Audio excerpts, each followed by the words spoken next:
Hello and welcome to Ula Tea Leaf Readings. My name is Lenore and I will be reading your tea leaves tonight. This is a horoscope for Capricorn. So if Capricorn is your solar, lunar, ascending / rising placement, this is a message for you. Okay, we're just going to get right into it.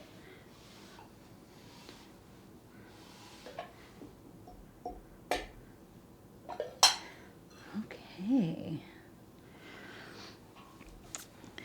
If this is your first time watching a video, I thank you so much for clicking on the channel, clicking on the video, and taking a look. And if you're returning, thank you so much for supporting the channel. Thank you. I hope that these messages are resonating with you. Please go ahead and like the video, subscribe, leave a comment. Any kind of engagement really helps me get into the algorithm, which is awesome. I'm hoping more and more people can see the videos. Okay, so I already see something really big in the middle there, but I kind of just want to take a little turn. And I'm trying to get this focus, but also I want to get the lighting right. I'm trying different lighting because some of the videos, they just get really dark. Okay. I'm really drawn to this two formations here in the middle, and that's this one and this one, and they're beautiful. They're very apparent to me what they are. There's like no question about it. So this one I'm going to say is the ibex, which is a kind of mountain goat. And you can tell that, I am perceiving it to be the ibex. I can tell it's the ibex because of this curvature in the horn here, which is really interesting because earlier today I just saw and shared a picture on Tumblr of an ibex. So it was kind of a foreshadowing, I think. And then this other figure I'm seeing here, because the nose, this looks like a bird in flight. Because the nose is curved like this, it reminds me of an ibis bird, okay? And that's also a very sacred animal, okay? So we're gonna go back to this ibis bird, or excuse me, this ibex first. Now this is in the center of the cup. I'm going to say that this is definitely about the person that I'm reading for, okay? Now let's talk about what are some of the attributes or symbolisms of the ibex. And now the ibex is an animal that has been painted on rocks and, in like cave art, Neolithic art, carved into things for, a long time, for millennia. And, so there are lots of very deeply rooted and tied to symbol attributes to this animal because it's been along and it's been so important to, and I think the area it's from is around Yemeni, so in the Middle East there. Okay, so I know that the ibex is very much related with fertility. It's a big fertility symbol. It's also related to the waters and into and I don't know the name of the god, but it is related to a rain god, a god of storms, thunder, lightning, that kind of thing. These are, these are common attributes, God attributes. The rain, the storms, the, elemental things for these older gods, these, pre-modern gods. And that's because, people, and well, I can't say exactly because, but I imagine my own experience of, studying different deities and deity attributes from all kinds of different cultures, that these older and I hate to say tribal gods because they're not all tribal gods, but these older ancient gods are very much tied to occurrences that happened daily. So things like hunting, fresh waters,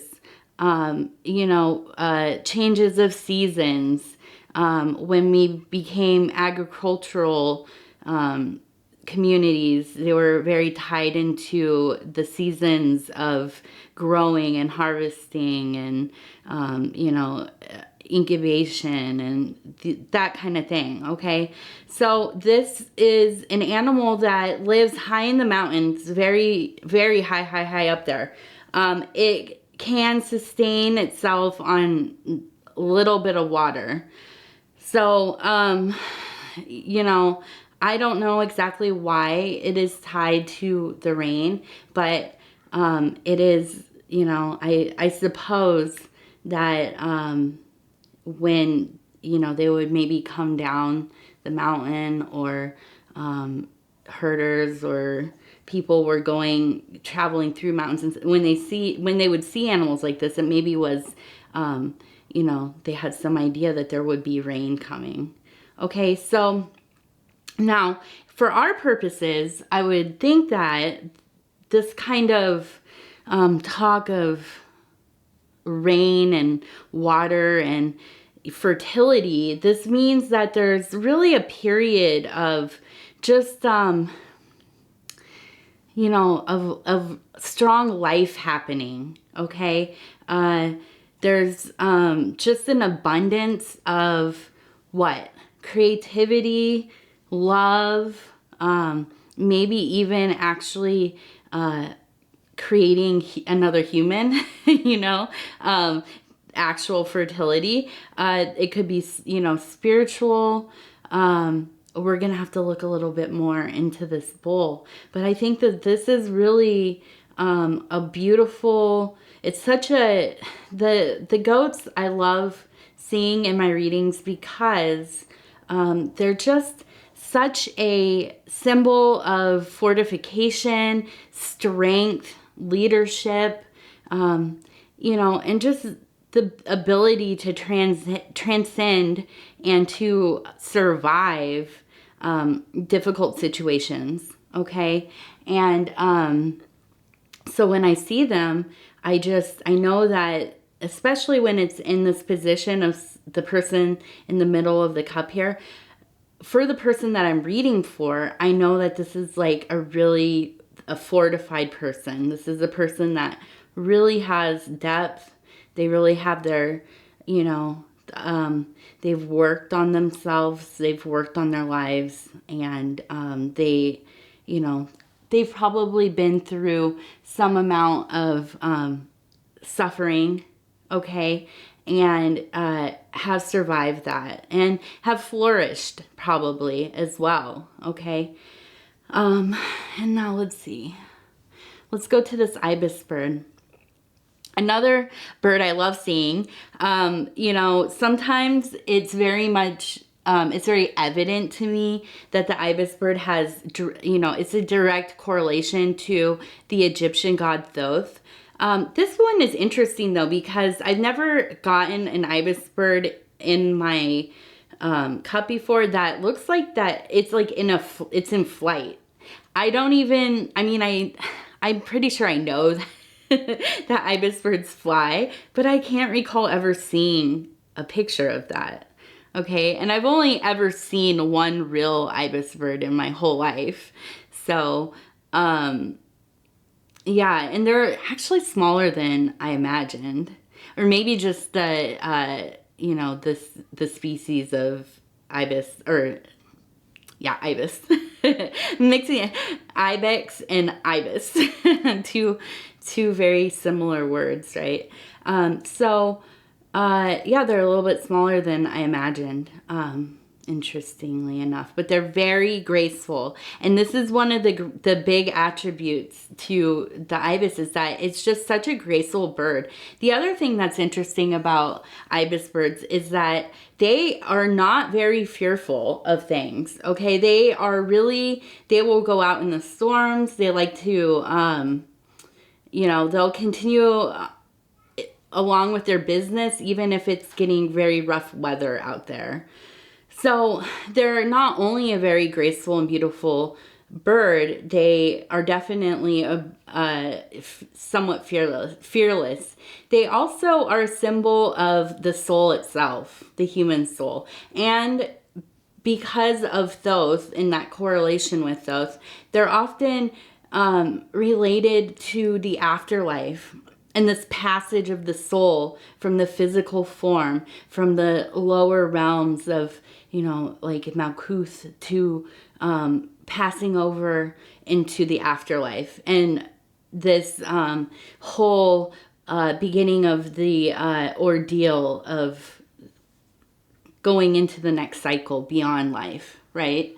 So now in relation to this fertility symbol that we have, I think that it really, the other thing, and I forgot to, this other attribute with the ibis bird is that they are a very mysterious bird.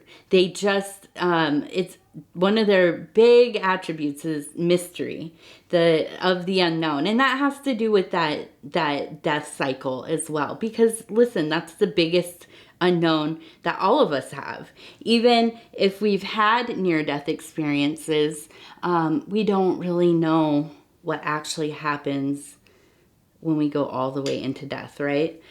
So, I think just really, and it's interesting because I think of this like the mysterious union, the holy divinity of like celestial spouses. That's what I think about when we think about mystery and fertility coming together. And now this could be, again, the physical act of creating a child, birthing a child.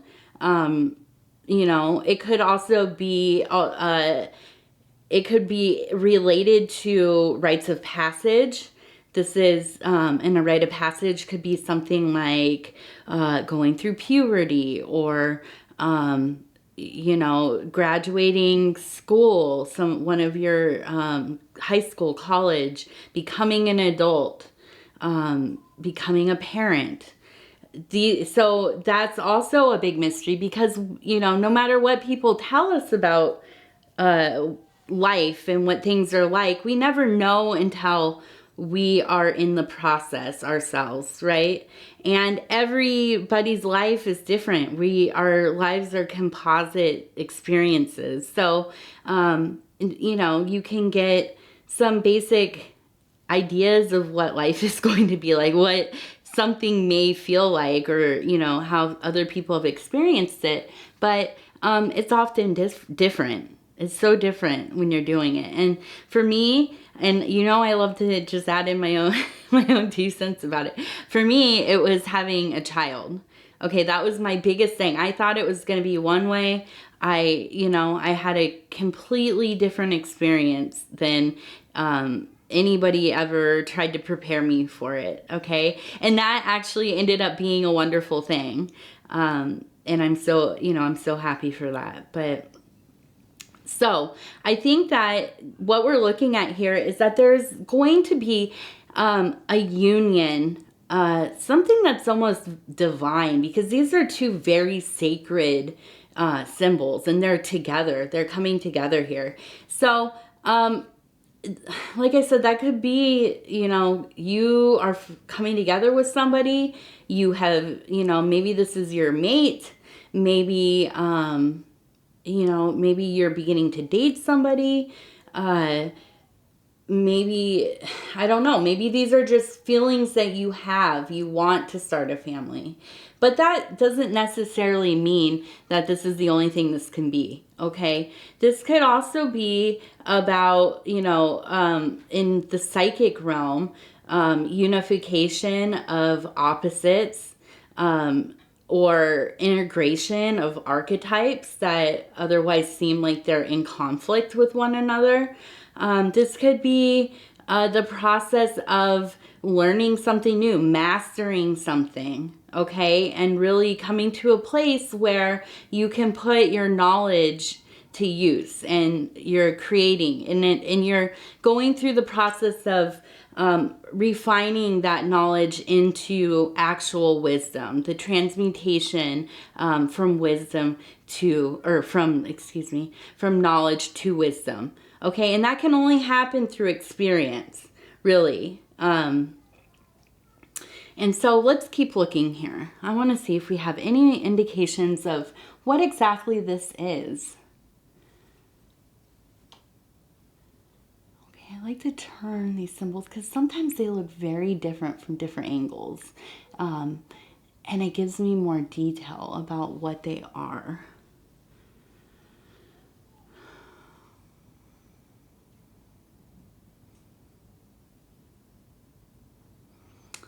Now this one's very interesting to me. I almost see, here I almost see an E figure, okay? And it's kind of, you know, clumped up with this other stuff. But I almost see like an E and even maybe like a J here with the hook there. So that could be a name. Now this one was related to that. This was on the ibex. Okay, so this is the one that I originally said was the person I'm reading for. Okay, so the E and the J, I think in some way are related to you, whom I'm reading for, to you, Capricorn. Okay, is that your name? Do you have a J or an E in your name, or an E and a J?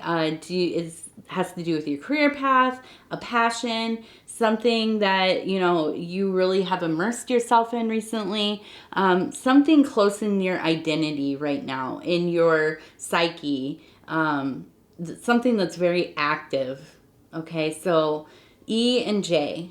And now this one is really beautiful. And I always hope that you can see these figures that I'm seeing in the detail that I'm seeing them. Now this one looks like it's a face, and then it has these wings, and then it has kind of, it almost looks like, it's like a little bird, but it looks like it has the face of a person, like side profile.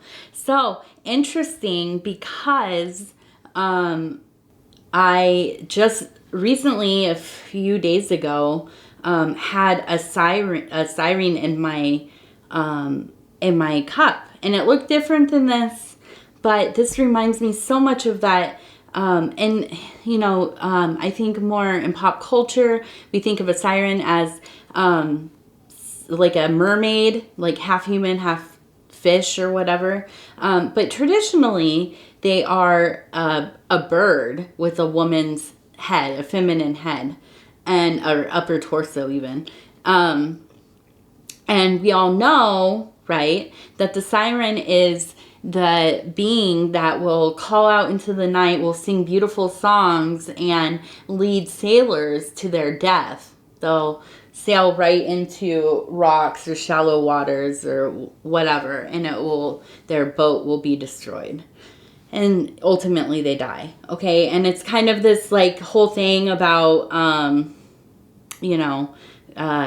being destroyed by your impulses, your desires, these base kind of feelings, emotions. So I think that this really is interesting because it's kind of the inverted side of this, of the ibis bird in flight, okay? So I think in a way it's almost like on the opposite spectrum, and I don't like dealing in duality really, but for the sake of this reading, right, because it's basically upside down, there is another path that seems to lead to ruin, okay? And I think that it's almost kind of like getting transfixed by your more base desires.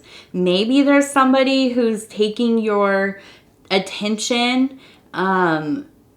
It's something about their looks, their personality. They're really trying to lure you in and really, really laying it on heavy. Okay. And I think that it is a distraction. I don't think it's very genuine. And I think that it will make you, you will be taken off this other path of this divine union we were talking about here. I think that this is a trap, right?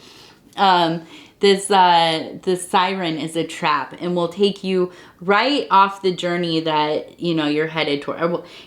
Listen, either way, you're on the journey, okay? But the ideal outcome, which is this, beautiful union of things to line up to help you get on to the next level of creating whatever that looks like for you.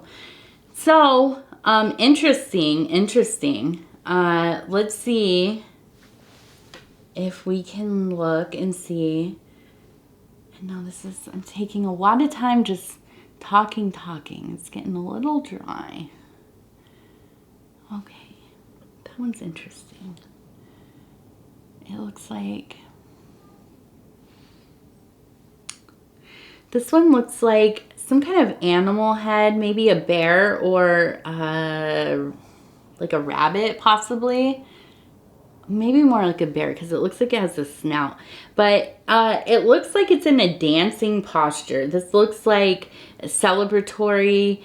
I think that this is almost kind of akin to, it looks like it's tossing these things up, almost like it's juggling a little bit. It seems something like you would see, at a festival, maybe a mask, like an animal mask. I think that this is just another level of looking into this siren quality. I think that I really get this impression of like wasted energies, really just almost like this quality of living like a more like libertine lifestyle, just kind of not settling down, going out a lot, not, investing time in, whatever your passions are, whatever your studies are, or your relationships. And it's just kind of this feeling of like frivolous ecstasy, but not ecstasy in the way of, divine awe or something lasting. I think it just feels very frivolous and kind of like just pouring your energy into a bottomless hole type of thing. Okay, and let me look over here. Let's see what else. What other good news do I have for you?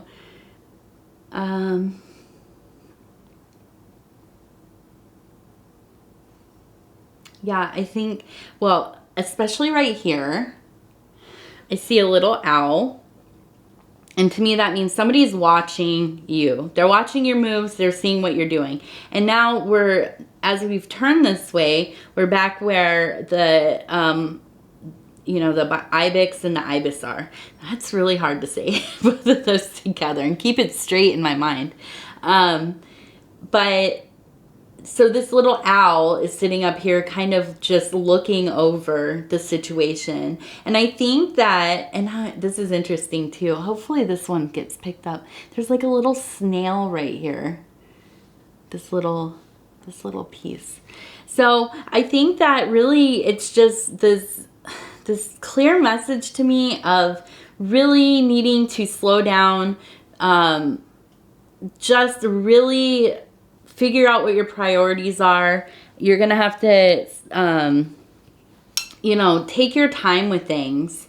You can't master anything immediately, right? It takes a lot of work and, you have to be responsible to keep to your routines.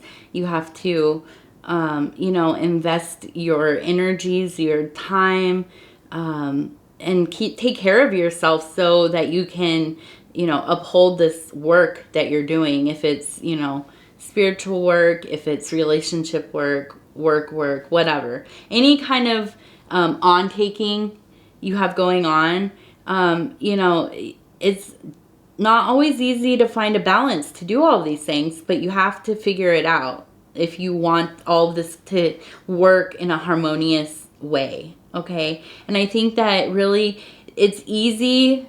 I get this feeling, okay, it kind of, as I'm talking, I really am getting this feeling of like, I remember, you know, my 20s were ending and I was getting into my 30s, and I just really was sometimes lamenting this feeling of losing my youth, and like the last of that feeling of being free and taken care of to some degree, and you know, not having a lot of worries about everything, to becoming like a full adult where it was like, you know, really, really concerned about all of the things, bills, you know, health, maintaining relationships, whatever, you know, all the things. And then also finding things that kept me sane enough to want to get up every morning and, you know, be productive and all of that. And it, you know, sometimes it came to me easily, sometimes it didn't, but I remember really, really, really lamenting this transition. And I kind of get this feeling that there's this like remnants of like almost nostalgia for a more carefree time that you were experiencing in maybe your youth, or, you know, maybe not that long ago, but, you know, things have transitioned or begun to transition, so that you have to just take on more responsibility and really get into that adulting life. And I think that's been a little bit difficult, but I also think that in some ways it comes very easily for you.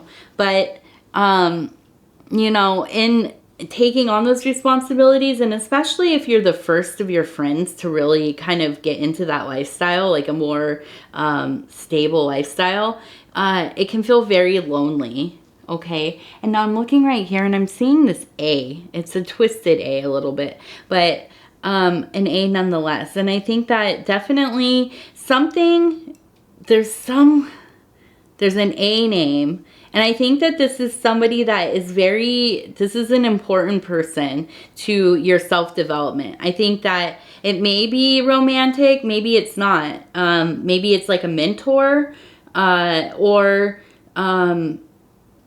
you know, maybe like some kind of system that you have been studying or reading books, maybe an author, philosopher, religious figure, something. Starts with an A. And I think that's very important. And I think that this will help you on this more balanced path to find this kind of unification that you really want and need, okay?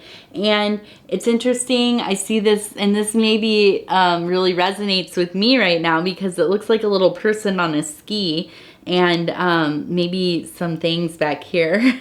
I don't know, maybe Christmas packages or something.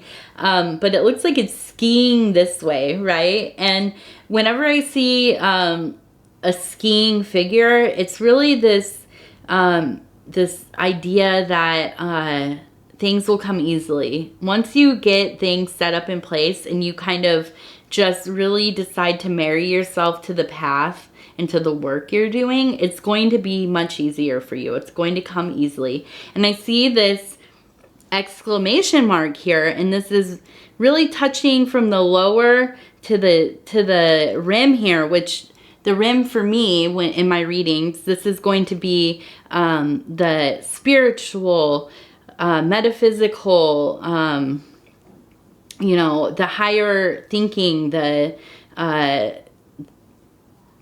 demons, guardian angels, messages from your ancestors, whatever it is, whatever you believe in, whatever is in touch with you, whatever you're in touch with, okay? But this is an exclamation mark, and it reaches down to this lower part, which would be more of the physical and direct realm, to this higher plane, okay? So I really think that this is, as I'm saying this, you're getting your stuff together, you're ignoring those, you know, siren calls, you're not going out and partying too much or whatever, you're focused. This exclamation mark is really telling me, yeah, that's like exactly where Capricorn needs to be right now. And listen, it's really coming up to be your season pretty soon. And I think, you know, I get this impression that you're really going to excel in these next months. And it's really going to come together for you. Okay. And I just want to kind of look at this one. This one's really been standing out to me, but I haven't been able to really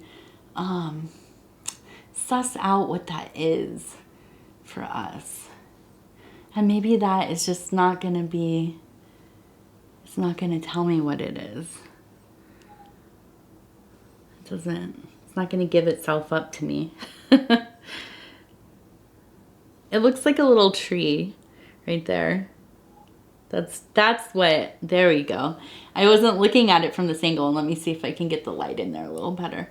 So it looks like a little planted tree, okay? And so I think this really just ties it all together, really, just this beautiful, you know, growth. Once all this stuff, once you really lay down your plan, stick to it, I really think that it's going to come easily. I think that the distractions will fall away. You're going to be so immersed in the things that you're doing and seeing constant indications of, you know,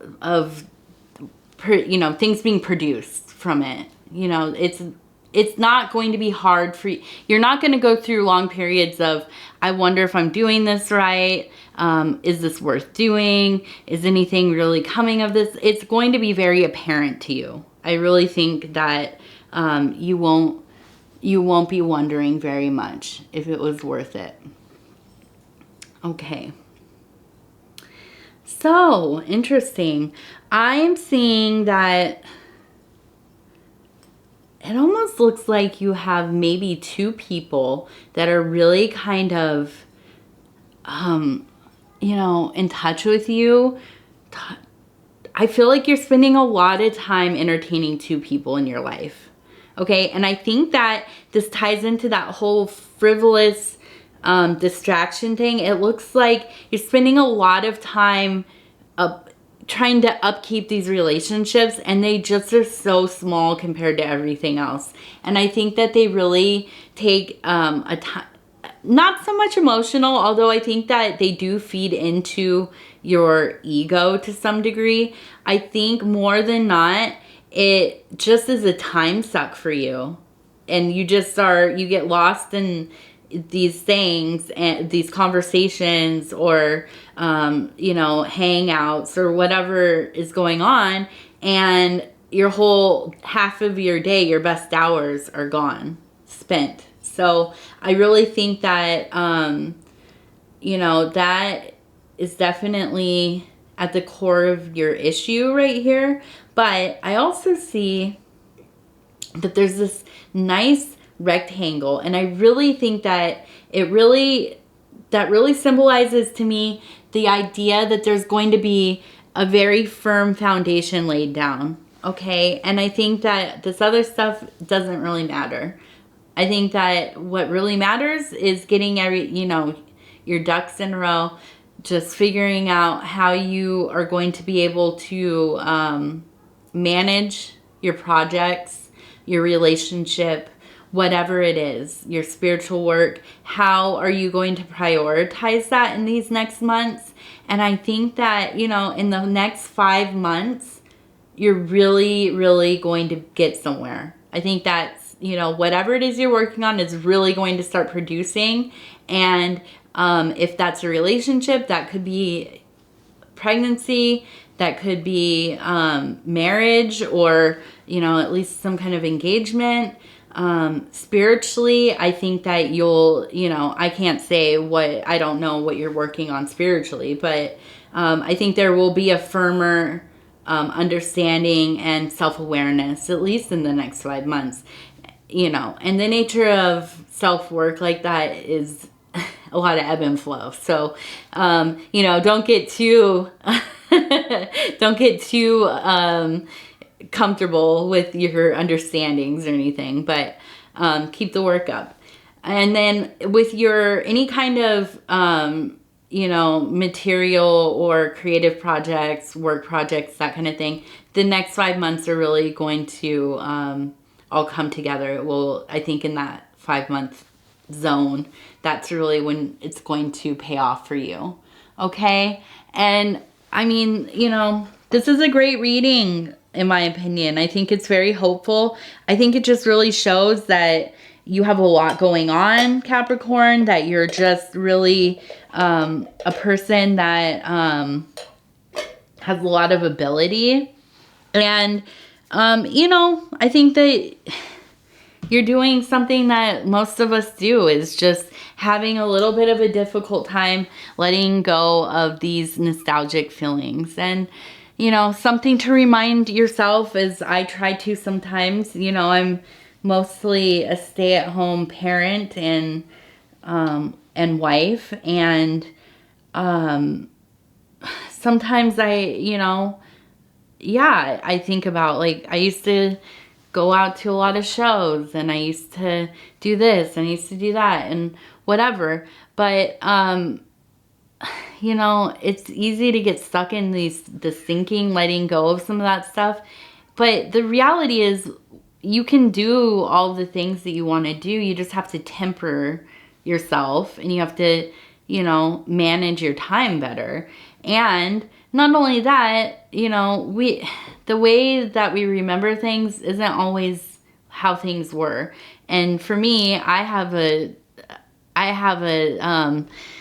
a habit of either, like, remembering things really terribly, like they're just, well, either not at all, okay, or they seem probably very traumatic in my memory, you know, very negative, or it's very, you know, like overly positive, glowing, this beautiful thing, and I always felt so wonderful. I was doing this and that, and it was always, and I think about it, I was basically the same person, and, you know, I'm a pretty, you know, I don't know, kind of grumpy person usually, so it wasn't always that great. But that's that nostalgia. It just, you know, it gives that beautiful blur filter on everything, where it's all magical and, you know, kind of fantasy land a little bit. So just remember, you know, it's not